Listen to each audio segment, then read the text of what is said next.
image, the iconic Michael Jordan picture, and then Jenna, that's not a real photo of Tom Brady, a sketch of Tom Brady with 7 rings. And who comes in over the top but the true GOAT, if we're doing ring counting, which of course is the only way to evaluate anything in all of sports is simply count the rings, Bill Russell. My favorite thing about this Bill Russell picture is there's 4 rings not pictured.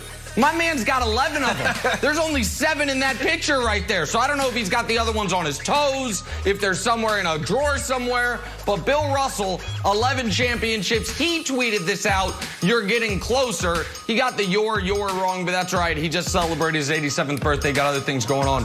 True GOAT, Bill Russell. Salute to you, my friend. 2 suggestions from your old buddy Kevin Wiles. If you want great highlights, follow Kendall Baker on Twitter, who posts like top 5 highlights. And if there's small children watching the show, please avert their eyes because blammo! Oh my goodness, this is one of the most violent blocks I have ever seen. This starts to look more like a volleyball game. Boom! Spike looking like St. John Smith on the beach volleyball tour. Fantastic job, Kane Henry, Jacksonville State. Blammo! My favorite block of the year. Fantastic. That's great. That's nicely done. Plus the St. John Smith reference. All right, guys. While I was home reading Harry Potter to my children last night, Brandon was hanging out with Cam Newton on his I Am Athlete podcast. We're like the same, me and you, Brandon. We lead the same lives. The hot topic for them, though, Cam's future.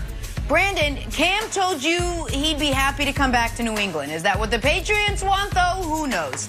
Take us through what Cam told you last night. Yeah, I mean, yesterday I had an opportunity to spend all day with Cam from, when he landed, coming in from Atlanta, working out, then going into, the podcast that evening. And it was awesome to be around him. Everything that we talked about early on in the year and the things that were coming out from New England as far as him being the first one in, last one out, how everyone loves him. He was a great leader. Like, you could see it right away. But there was 3 things that I wanted to get to, and I was really intentional with this when I sat down with him. And I think everybody wanted to hear is like, what the hell happened, Cam? Pre-COVID, we're talking about, Wiles, you're the one that asked the question. I think it was week 3. Should New England be considering extending him? Like, that was a debate on this very show. So pre-COVID, first game of the season against the Miami Dolphins, 15 rushes, 75 yards. He didn't have his legs under him, but he looked like, oh, wow, like this looks like the old Cam. And then the second week, he goes out to Seattle, Sunday Night Football. Our guys calling the game. He throws for 397 yards. And it comes down to the very end. They do a quarterback sweep left. He doesn't get it, gets stuffed. And then there's this whole debate about that Josh McDaniels called the right call. He stands on the podium, stands up for him. And so, like, that's where we were. Then all of a sudden you get hit with COVID-19. And then it seems like the wheels fell off. So that was one of the things that I wanted to hear from him, like what happened. The other thing was what's next. And then the last thing is what's going on with the shoulder. Reports coming out like, are you declining? Are you done? So the very first thing is when you talk about COVID, he just said, like, New England don't stop. Like the Patriot way, everything we talk about is like when I came back, new terminology, new game plan. He's like, when I get out there before, white 80, and he's at the line, it's clicking. He feels good about it. And then when he came back, it's like white 80, what the heck's going on, and not really feeling comfortable in the system. And he started talking about, and I think these things came out, as far as needing that time and giving himself that time, not coming in thinking that, oh, yeah, I can be Superman in the classroom. So that's what that was really telling for me. And then as far as what next, I'm like, can you see yourself going back to New England? And he's like, yeah, absolutely, loved it. But he was really, I would say, vulnerable and really, he pulled back the curtain on the New England way. He pushed back on certain things. And it was interesting to see him talk about Bill Belichick, talk about Josh McDaniel, talk about the Patriot way, talking about, how do you go from 20 years being in one system with the GOAT, Tom Brady, and then insert me and then try to do that. So it was really interesting. And the whole arm thing, Kevin, he feels like it comes down to understanding the offense, and it was more mental than physical. Him understanding he was playing bad and about to be taken out. So awesome time with Cam. A lot we learned. Okay, so I can't tell First of all, I'm going to watch the heck out of this podcast. You know, I'm going to watch it on YouTube, and then I'm going to listen to it at the same time. That's how excited I am. And just to have, it's going to be a surround sound experience for me. Of course you are. That's your team. This is what I'm confused about the whole thing, Nick. The guy was benched a few times. He had 4 games where he threw under 100 yards. He had threw for 8 interceptions. Just for the record, that's fewer than Dak Prescott. And overall, like, I get it that he was new in the system, but like, so was Justin Herbert. You know, they weren't running the Oregon system, and he did fine. And then the eye test wise, Nick, I got 2 issues. Sometimes the balls are just coming out and like landing on the ground. He just doesn't look great. And then other times it's like this Texans play, if we can show, it's like, oh, Cam Still's got it. I mean, granted, the throw looks a little laborious. That's what I'm confused by. So I have there's a lot of other options out there, quarterback-wise, and it just seems I can't put a finger on it. Like, do I want Cam to be my starting quarterback? So you're our resident GM. You can make the call for me. I don't know, Wilds, that I agree with you that right now there are a lot of other options out there. Like, who are we talking about? Jimmy Garoppolo is the one everyone's going to mention. Yeah. But San Francisco's got to get another, like, a different domino has to fall first for that, right?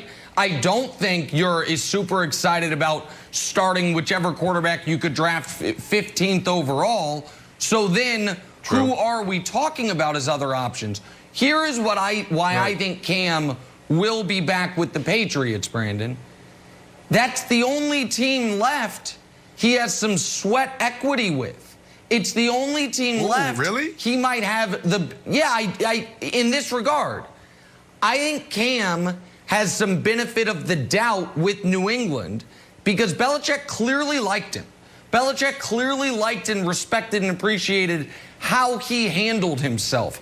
It's why he, even though he would take him out of games, he would always then make him the starter for the following week.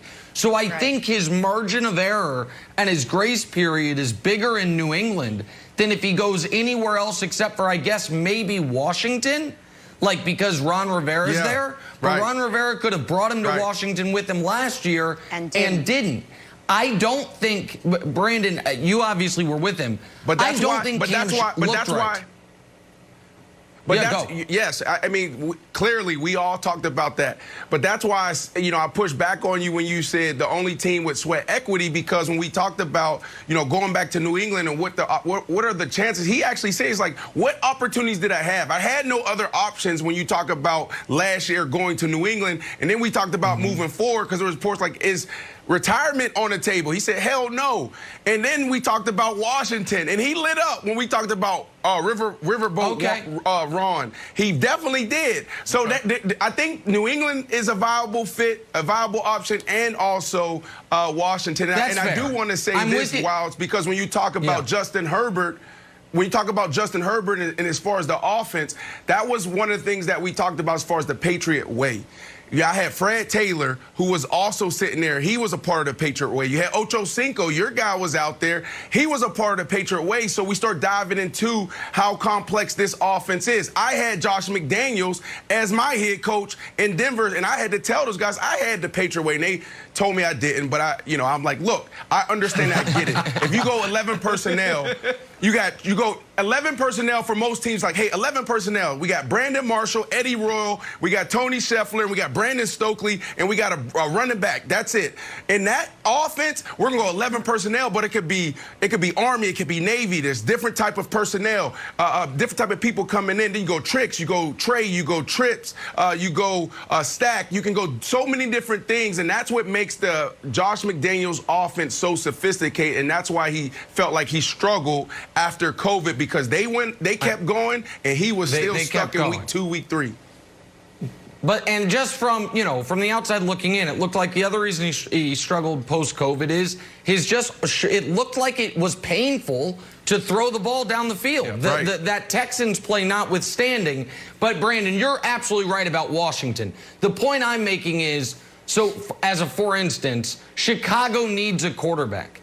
If Cam looks the exact same during the offseason for New England as he would for Chicago, I think the benefit of the doubt with New England is greater because he has built those relationships, because the coaching staff knows him, because they appreciate how he handled himself. And I think it's important that he goes somewhere where he is going to have a margin for error.